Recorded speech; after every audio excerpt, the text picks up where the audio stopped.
What's up guys, NepentheZ here and welcome to another episode of Let's Play FIFA 14, a beautiful game that offers nothing but the best in refereeing. There was danger, but he's cleared it. Well, it's going to be decided here in the end by penalties. A stunning new shooting module.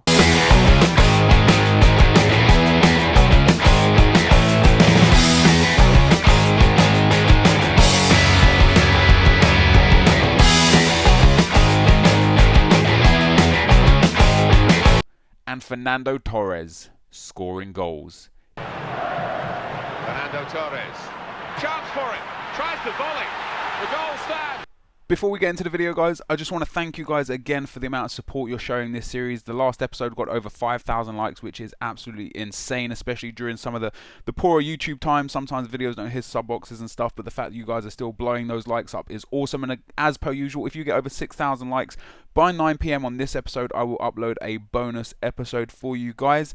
And yeah, before we get into the video, if you want to buy any cheap FIFA Ultimate Team coins, check cheapfootcoins.co.uk. They are fully stocked with PlayStation and Xbox coins right now. They are the cheapest around. And before we get into the video, finally, let's go for the question of the day. And the question today is, what is the dumbest thing that has happened to you so far in FIFA 14? Leave your answers in the comment section below, and let's get into the video. Welcome to the gameplay, guys, and we are starting off with a little bit of trading, selling the old team, making a little bit of profit on them, almost like squads for profit style, you know. And if you guys aren't aware what squads for profit is where I started with 10,000 coins, built a team for that 10k, played some games with it, sold it on with the new coin total, built another team, rinsed and repeat, and I think we got up to like 80,000 coins or something like that, which was pretty damn awesome. So yeah, I'm currently trying to sell the team that I had because they were low on fitness and on contracts, and I felt like I could sell them for a little bit of profit and maybe buy some better replacement players for them. And that's what we're kind of in at the moment. We're in that stage where we're kind of transitioning between the cheap gold team for the BPL to the kind of low mid-range gold team. You know, we're picking up the players that are quite good but not very good, and they're relatively cheap but not super cheap that you can get them straight away. So we pick up Phil Jagielka there and Danny Welbeck to start with, and we also get Martin Kelly there, who I call Gary Kelly a few times, and people were like, who's Gary Kelly? Well, Gary Kelly, guys, is who I believe is a right back that used to play for Leeds, so he's in the same position and has a very similar name, and it's very easy to get them confused. So we're adding some fitness cards to the players that are going to need fitness cards, and you'll see here I go and pick up all these contracts after I build this team. It's a pretty decent starting team now.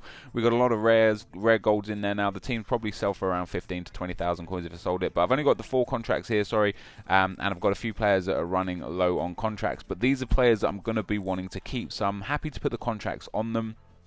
And we're starting to build into a good team now. You know, there's a few positions that we really need to improve first and foremost, but before we do that, we've still got the 1,000 coin bonus. So whilst I've got this low amount of coins, playing a game and getting 1,500 coins in, like, you know, 15 to 20 minutes is better than trying to trade with the amount of coins I've got, because I won't make 1,500 to 2,000 coins in that time.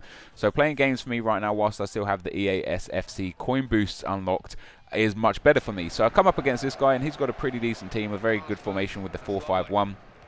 But we get Jermaine Defoe through on goal here, and he chips the goalkeeper. And the chips are very good, and I want to give you guys some tips on how to finish in the box, because it's one of the hardest things to do in FIFA 14, which is crazy. You know how to score from long range. You want to do a finesse shot, that's absolutely fine.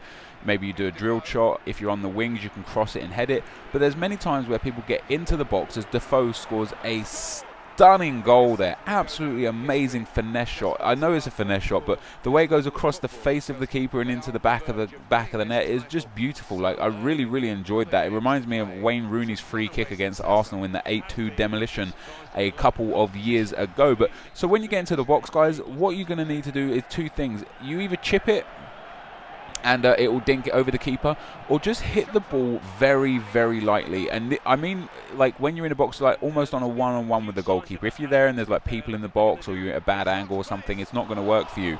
But if you're just like through and goal one-on-one with the keeper, the amount of one-on-ones I've missed because the keeper just feels really strong in that position is unreal. So if you just tap it, it will just roll the ball underneath the keeper and it will go into the back of the net. So hopefully that helps you out there, guys. And if you see the goalkeeper do what this guy just did there and bring the keeper out, just finesse it around him. It's so simple, it's so easy. But we pick up a big 4-1 win there, guys. We pick up 1,500 coins for the for the win. But not only that, this was our promotion from Division 9. We won the title with 4 wins and a draw.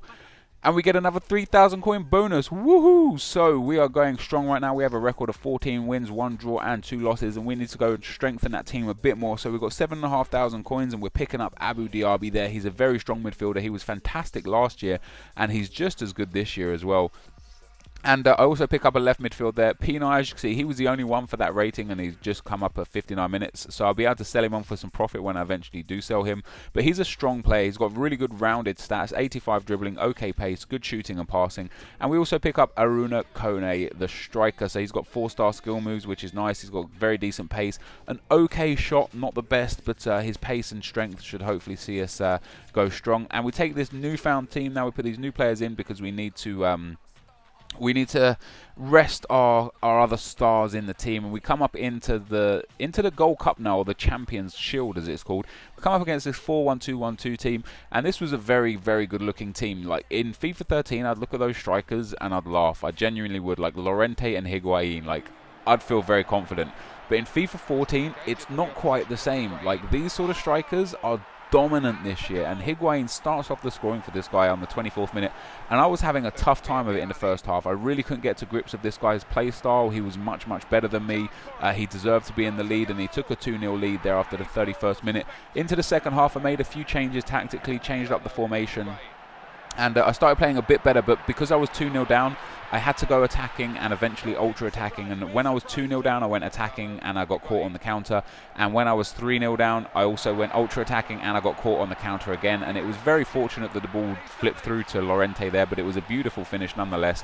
And that put me 4-0 down. I did manage to pick up a couple of goals myself. Colaccini with a header there, the keeper saves, and Welbeck tips it into the back of the net to make it 4-1. But this was a lost cause already, this game. You know, this is one of those games where the guy just outplayed me. Like it took me too long to figure out his play style, and he just took advantage of that, and he ended up winning the game 4-2. Aruna Kone scoring on his debut, but it was too little too late. So we got knocked out of the cup, but I wanted to go back into the cup for the next game because that 2,000 coin bonus and that gold pack is something that I definitely want to look into. And as you can see, the match stats were pretty even by full time.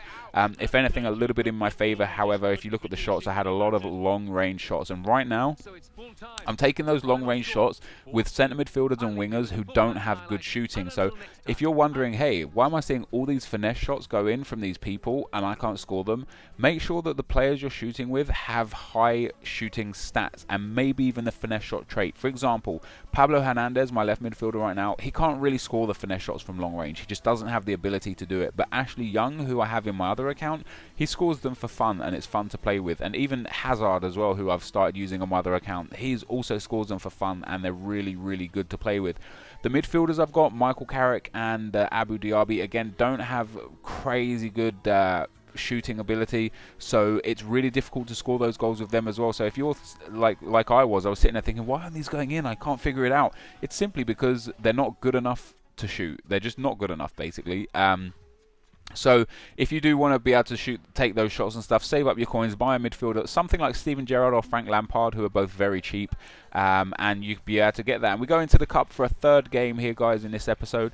And if you are enjoying the episode, leave a like on the video, it would be much appreciated. But we come up against this guy. He's got a 4-2-3-1 formation. He's got a very strong team, and I was crapping myself. Aubameyang, he's got Kuba, Schweinsteiger, he's got Gundogan.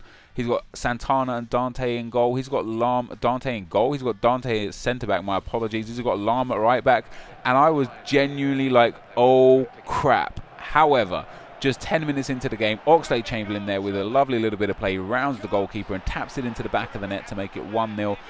And the relief was there, you know, a little bit of a weight off my shoulders, and then I could open up and play a bit better. And speaking of Pablo Hernandez and finesse shots, there is one for himself. And as I said, when they bring the keeper out like that, guys, sometimes it's better just to finesse it around him. If you're in a comfortable position, maybe you want to try a skill move, try and, you know, rainbow flick over him, ball roll past him, heel to heel chop through him.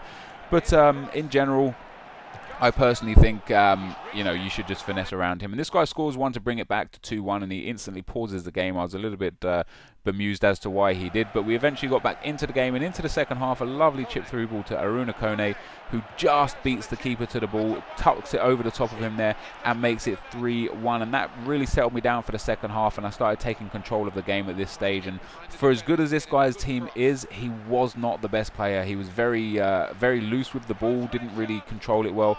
Defoe unlucky to score there himself, Chamberlain as well unlucky, but the ball comes off for a corner.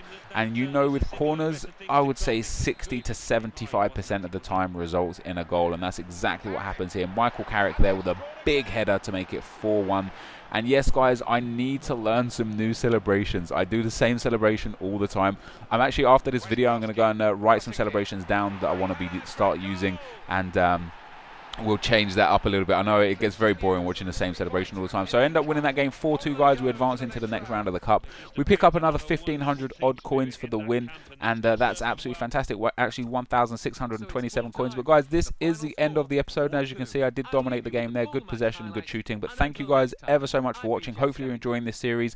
Check out the playlist in the link above the screen right now. But thanks for watching, guys, and I will see you next time. Peace.